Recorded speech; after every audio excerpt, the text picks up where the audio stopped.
this because I'm like you. I almost yes the president, and I almost answer the president as well. But I thought of that the word declare.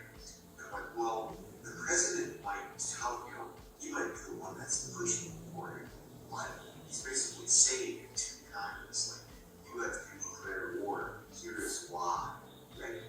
And so he's probably the first one that will speak about it, but he's not actually one that declares it as the word to declare it. Was ours Congress to declare war? Oh, that was two places. That was actually Iraq and Afghanistan. Oh, these are stones. Yeah.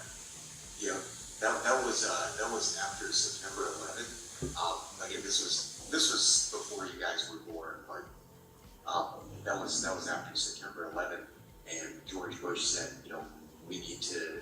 The guy at the time, Saddam Hussein, was the leader of Iraq. We see this, right?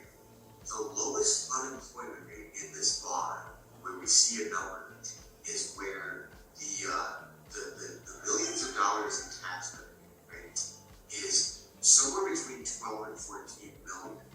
Now, the unemployment rate at that second George Bush, who was president in like 2001, right? This is an example of what happened. Like he was the one that said,